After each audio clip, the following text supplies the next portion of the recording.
कहानी की शुरुआत एक लैब से होती है। हम देखते हैं कि इस लैब में बहुत सारे बच्चों की जान ली जा रही है। डॉक्टर बेक और मिस्टर चोई मिलकर इस लैब को चलाते हैं।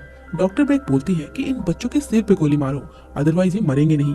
तभी उन्हें पता चलता है कि दो बच्चे इस लैब से भाग चुके हैं। मिस्टर चोई अपने कुछ आदमियों के साथ उन्हें ढूंढने के लिए जंगल की तरफ जाता है। दोनों में से एक बच्चे को वो पकड़ लेते हैं, लेकिन एक बच्ची को वो ढूंढने में नाकाम रहते हैं। डॉक्टर बेक मिस्टर चोई को बोलती है कि वो बच्ची ज्यादा दूर तक नहीं जा सकती, वो जल्द ही मारी जाएगी, क्योंकि एक्सपेरिमेंट की वजह से लैब से बाहर ज्यादा दिनों तक वो जिंदा नहीं रह सकते। इनकी आपस की बातों से हमें पता चलता है कि इन बच्चों के साथ कुछ खतरनाक एक्सपेरिमेंट किया गया है। दूसरी तरफ हम एक आदमी को देखते हैं जो अपने फार्म में जानवरों को खाना खिला रहा है। तभी उसे खून से लथपथ एक बच्ची बेहोशी की हालत में मिलती है। वो बच्ची को अपने घर लेकर आता है और अपनी वाइफ के साथ मिलकर उस बच्ची का ट्रीटमेंट करवाता है। बच्ची को देख के उनके अंदर का प्यार जाग जाता है और जल्द ही वो उस बच्ची को अडॉप्ट कर लेते हैं। सीन चेंज हो जाती है। इस घटना के अब 10 साल बीत चुके हैं। एक दुकान पे हम एक लड़की को देखते हैं जिसका नाम जायून है। जायून अपने जानवरों के लिए कुछ खाना लेने के लिए आई है। दरअसल ये वही लड़की है जो 10 साल पहले लैब से भागी थी। जानवरों को खाना लेकर वो घर आती है। हम देखते हैं कि जायून की माँ बहुत बीमार है। उसे अल्जाइमर नाम की एक बीमारी है, यानी कि वो बहुत छोटी छोटी चीजों को भी ज्यादा समय तक याद नहीं रख पाती। जैसे कि खाना खाने के बाद भी वो भूल जाती है कि उसने खाना खाया है या नहीं। जायून के पिता भी अब बूढ़े हो चुके हैं, इसीलिए वो पहले जैसी मेहनत नहीं कर पाते। परिवार का लगभग सारा काम जायून को ही करना पड़ता है। सारा काम निपटाने के बाद वो स्कूल जाती है। स्कूल जाते समय हम जायून की बेस्ट फ्रेंड म्यूंग-ही को देखते हैं। म्यूंग-ही के पिता वहाँ के पुलिस ऑफिसर हैं। म्यूंग-ही जायून को बोलती है, तुम बोल रही थी कि तुम्हारी फैमिली को पैसों की जरूरत है ना? जायून बोलती है, हाँ बोला तो था। क्यों, तुम मुझे पैसे देने वाली हो? म्यूंग-ही बोलती है, मैं मजाक नहीं कर रही हूँ, ये एडवर्टाइजमेंट देखो। जायून देखती है एक सिंगिंग कंपटीशन हो रहा है जहाँ विनर को 30 लाख रुपए दिए जाएंगे। म्यूंग-ही बोलती है, तुम इस कंपटीशन में पार्टिसिपेट करो, अगर तुम जीत गई तो तुम्हारी फैमिली की सारी प्रॉब्लम सॉल्व हो जाएगी। दरअसल जायून पढ़ाई में बहुत तेज है। हर साल वो क्लास में फर्स्ट आती है और उसे थोड़ी बहुत सिंगिंग भी आती है। अगर वो थोड़ा और कोशिश करे तो इस कंपटीशन को भी जीत सकती है। जायून उसकी बातों से राजी हो जाती है और अपने स्कूल जाके ऑडिशन देती है। वहाँ वो एक गाना सुनाती है और उसके साथ ही वो एक मैजिक भी दिखाती है। जजेस उसकी परफॉर्मेंस से बहुत खुश होते हैं और उसे सेलेक्ट कर लेते हैं। घर पे सभी टीवी पर जायून की परफॉर्मेंस देख के बहुत खुश हो जाते हैं, लेकिन जायून टीवी पे सिंगिंग के साथ मैजिक दिखा रही है। ये देख के उसके पेरेंट्स टेंशन में आ जाते हैं। जायून की माँ उसे बोलती है, मैंने तुम्हें पहले भी बोला था कि लोगों के सामने अपना मैजिक कभी मत दिखाना। जायून बोलती है, माँ ये सब करने से लोग खुश होते हैं, इससे एक्स्ट्रा टेंशन भी मिलती है। अगर मैं इस कंपटीशन को जीत गई तो ये सब कभी नहीं करूंगी। उसी रात हम देखते हैं कि जायून के सर में तेज दर्द हो रहा है। दरअसल जायून को बचपन से ही एक बीमारी है। उसके सर में ये तेज दर्द होना आम बात है और ये दर्द कुछ समय बाद अपने आप ही ठीक हो जाता है। हम जायून के कंधों पे एक निशान भी देखते हैं, जो निशान उसे बचपन में लैब से मिला था। अगले दिन जायून कंपटीशन के लिए अपनी फ्रेंड के साथ शहर जाती है। हम देखते हैं ट्रेन में उनके सामने एक लड़का उनकी बातें सुन के बहुत हंस रहा है। जायून बोलती है, क्या तुम हमें जानते हो? लड़का बोलता है, हाँ मैं तुम्हें जानता हूँ, बहुत अच्छे से जानता हूँ। तुम्हारा नाम जायून है ना? म्यूंग-ही बोलती है, इसका मतलब तुमने इसे टीवी पे देखा है? लड़का बोलता है, नहीं, हम दोनों एक दूसरे को जानते हैं। क्यों, मैंने ठीक बोला ना मिस विच? जायून बोलती है, लेकिन मैं तुम्हें नहीं जानती। लड़का बोलता है, ऐसा हो ही नहीं सकता, तुम मुझे बहुत अच्छे से जानती हो, ये नाटक करना बंद करो। जायून बोलती है, मैं सच में तुम्हें नहीं जानती, शायद तुम मुझे कोई और समझ रहे हो, तुम जिसके बारे में सोच रहे हो वो कोई और है। लड़का अचानक उठ के जायून को बहुत तेज मारने की कोशिश करता है, लेकिन उसके हाथ जायून के कान तक आके रुक जाते हैं। इधर जायून के चेहरे पे कोई रिएक्शन नहीं दिखता, उसकी आंखों से आंसू बहने लगते हैं। लड़का बोलता है, मुझे यकीन नहीं होता तुम बदल गई हो। गुस्से में म्यूंग-ही उस पर चिल्ला पड़ती है, जिससे लड़का वहाँ से चला जाता है। जाते हुए लड़का जानबूझकर एक आदमी से टकरा जाता है और गुस्से में लड़का उस आदमी को मार के ट्रेन से नीचे गिरा देता है। ये लड़का आखिर है कौन और आखिर उसने जायून को ये सारी बातें क्यों बोली और एक आदमी को बिना किसी रीजन उसने क्यों मारा? इन सब सवाल का जवाब इसी वीडियो में आगे मिलेगा। खैर, जायून अपनी फ्रेंड के साथ कंपटीशन में पहुंच जाती है। परफॉर्मेंस के दौरान टीवी पे जायून को डॉक्टर बेक देखती है और बोलती है कि ये वही लड़की है जो लैब से भाग गई थी, क्योंकि जो मैजिक जायून ने दिखाया है वो कोई भी आम इंसान नहीं दिखा सकता। मिस्टर चोई बोलता है, लेकिन तुमने तो बोला था कि वो ज्यादा समय तक जिंदा नहीं रह सकती, लेकिन ये तो अभी भी जिंदा है। डॉक्टर बेक बोलती है, मैंने बोला था, लेकिन यही लड़की जायून है और वो अभी भी जिंदा है, ये स्पेशल है। दूसरी तरफ जायून सिंगिंग कंपटीशन में क्वार्टर फाइनल के लिए सेलेक्ट हो गई है। निकलते समय जायून के सर में वही तेज दर्द एक बार फिर से उठता है। वो भाग के वॉशरूम जाती है। वहाँ जाके वो अपने सर को पकड़ के बैठ जाती है। हम देखते हैं कि उसके नाक से खून निकलने लगा है। फ्लैशबैक में हम देखते हैं कि जायून अपनी इस बीमारी के लिए डॉक्टर के पास गई थी। डॉक्टर ने कहा था कि अगर इस बीमारी का इलाज नहीं करवाया गया तो जायून 1 से 2 महीनों के अंदर मर जाएगी और इस बीमारी का सिर्फ एक ही इलाज है और वो है बोन मैरो ट्रांसप्लांट। और ये बोन मैरो जायून को उसके असली माँ बाप से ही मिल सकता है। सिरदर्द कुछ कम होने के बाद वो अपनी फ्रेंड के साथ टैक्सी का वेट कर रही थी कि एक ब्लैक कार आके उसके सामने रुकती है, जिसमें से ब्लैक सूट में कुछ आदमी निकल के जायून को अपने साथ चलने के लिए बोलते हैं, लेकिन जायून उनके साथ जाने से मना कर देती है। ये आदमी जायून को डराकर अपने साथ चलने के लिए बोलते हैं। ठीक उसी समय स्कूल के बहुत सारे बच्चे वहाँ से गुजरते हैं। उस भीड़ का फायदा उठा के भाग के दोनों एक टैक्सी में जाके बैठ जाती है। जायून को समझ नहीं आ रहा कि अचानक उसके साथ ये सब क्या हो रहा है, आखिर क्यों ये अनजान लोग उसके पीछे पड़े हैं। जब जायून बस स्टैंड पहुंचती है तब एक बार फिर से एक ब्लैक कार आके उसके सामने रुकती है। इस बार कार से वही लड़का निकलता है जो उसे ट्रेन में मिला था। लड़का उसे बोलता है कि तुम अभी भी यही खड़ी हो, घर पे तुम्हारे बूढ़े पेरेंट्स तुम्हारा इंतजार कर रहे हैं, जल्दी जाओ उनके पास। उनके इस बुढ़ापे में तुम्हें हमेशा उनके पास रहना चाहिए, पता नहीं कब उनकी मौत हो जाए। ये सुन के जायून घबरा जाती है। वो अपनी फ्रेंड म्योंगी को बोलती है, तुम अपने डैड को कॉल करके मेरे घर भेज दो प्लीज, और खुद एक टैक्सी पकड़ के अपने घर पहुंचती है। दूसरी तरफ ट्रेन वाला लड़का जायून के घर पहुंचता है, लेकिन उसके कुछ करने से पहले ही म्योंगी के डैड वहां पहुंच जाते हैं। जायून घर पहुंच के देखती है कि उसके पेरेंट्स सुरक्षित हैं। उनके घर से निकलने से पहले म्योंगी के डैड जायून को पूछते हैं, क्या तुम उन लोगों को जानती हो? जायून बोलती है, नहीं। म्योंगी के डैड बोलते हैं, ये लोग अमेरिकन हैं और हमारे डेटाबेस में उनका कोई क्रिमिनल रिकॉर्ड नहीं है, तुम सावधान रहना। ये बोल के वो वहाँ से चले जाते हैं। दूसरी तरफ वो लड़का अपने साथियों के साथ एक साइंटिस्ट के घर पहुंचता है। ये लोग उस साइंटिस्ट और उसकी फैमिली को मार देते हैं क्योंकि इस साइंटिस्ट ने उनके साथ काम करने से मना कर दिया था। हम देखते हैं कि ट्रेन वाले लड़के के पास कुछ स्पेशल पावर्स हैं।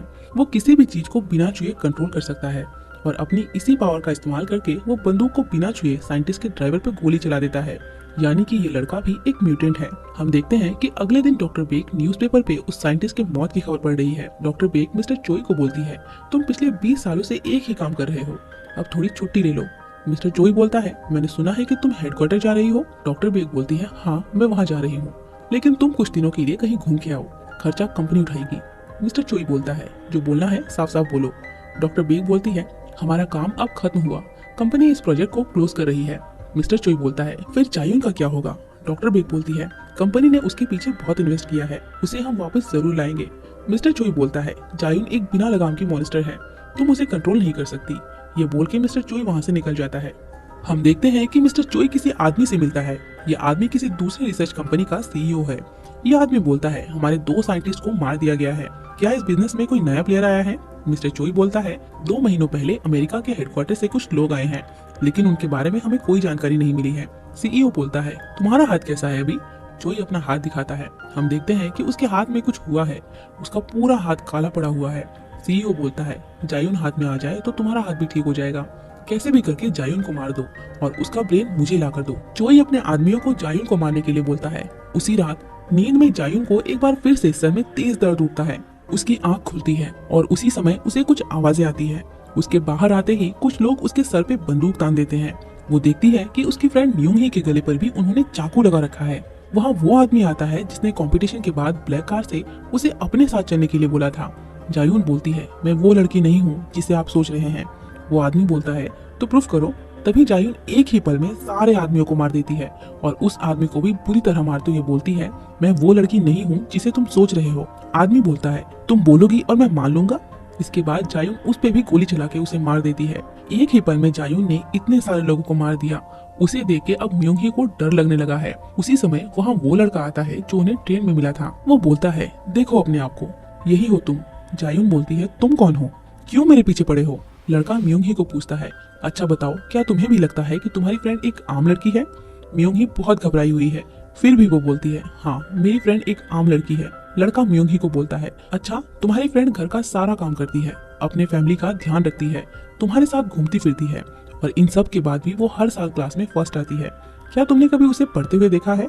बुक्स ना पढ़ के भी वो कैसे हर बार फर्स्ट आती है, और ये सिर्फ पढ़ाई में ही नहीं, हर एक फील्ड में फर्स्ट आ सकती है अगर वो चाहे तो। लेकिन जानबूझकर वो ये सब नहीं करती जिससे कोई उसे नोटिस ना करे। लड़का जायून को बोलता है, आज कंपनी की वजह से ही तुम इस लायक हो, कम से कम तुम्हें कंपनी का एहसान मानना चाहिए। जायून एक बार फिर से बोलती है, कौन हो तुम? लड़का बोलता है, चलो मेरे साथ, तुम्हें सब याद आ जाएगा। जायून उसके साथ चली जाती है। जाते हुए लड़का जायून को बहुत सारी बातें बताता है।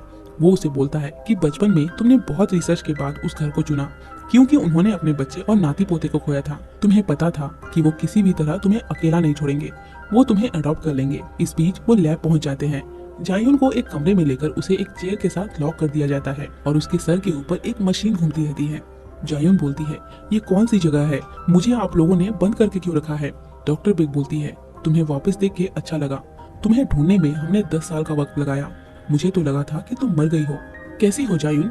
जायुन बोलती है, ये कौन सी जगह है और आप लोग मेरे साथ ये क्या कर रहे हैं?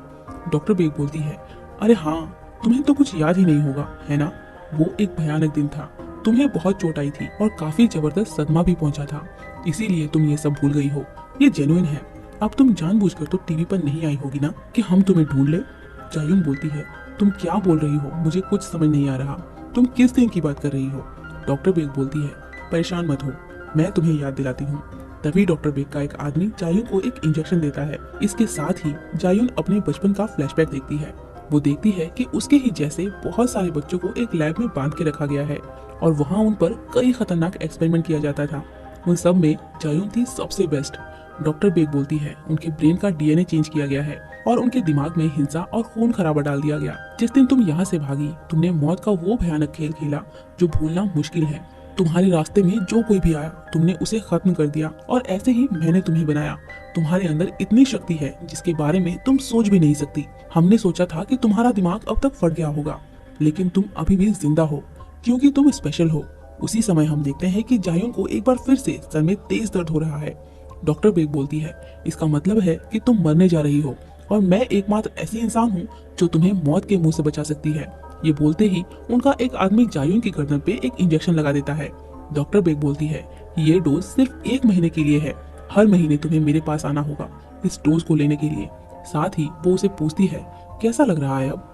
जायुन एक अजीब से रिएक्शन के साथ बोलती है, सच कहूँ तो मैंने जितना सोचा था उससे कई गुना ज्यादा अच्छा लग रहा है। दरअसल डॉक्टर बेक के आदमी मिस्टर चोई या ट्रेन वाले लड़के ने जायुन को नहीं ढूंढा और वो जायुन को जबरदस्ती अपने साथ लेकर भी नहीं आए हैं, बल्कि जायुन खुद ही जानबूझकर उनके हाथ लगी, क्योंकि वो कई दिनों से अपनी इस बीमारी की दवाई ढूंढ रही थी, लेकिन उसे कोई सॉल्यूशन नहीं मिला।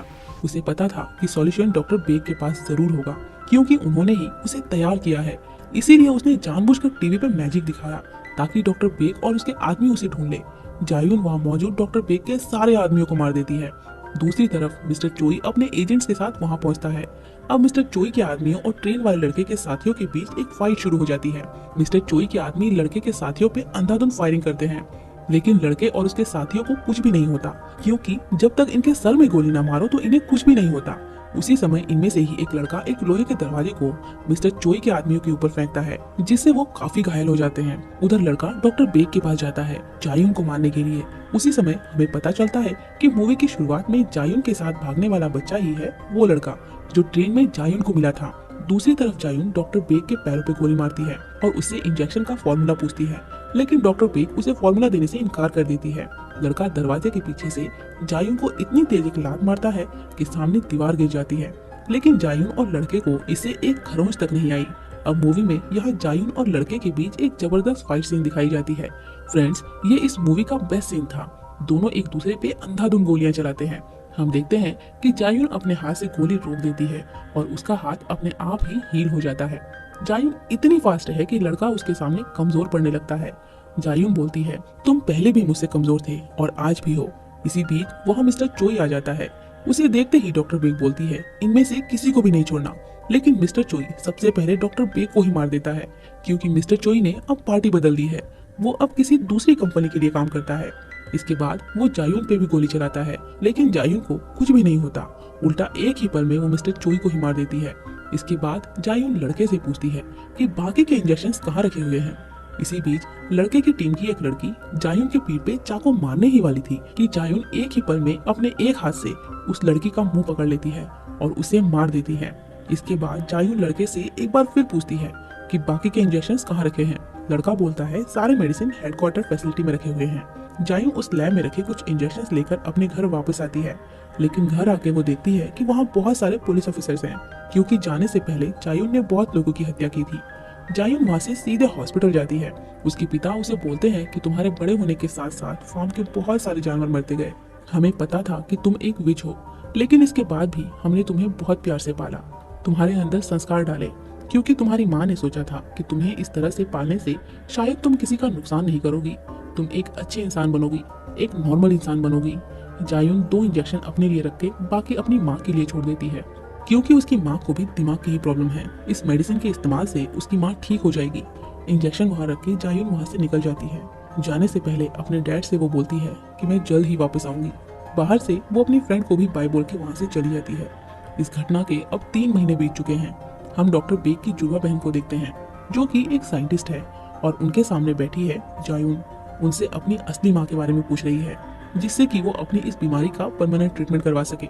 डॉक्टर बेक की बहन घबराते हुए बोलती है, प्लीज तुम मुझे कुछ मत करना, तुम्हारी माँ बिल्कुल ठीक है। और इस तरह से कई सारे सवालों के साथ ये मूवी यही खत्म होती है।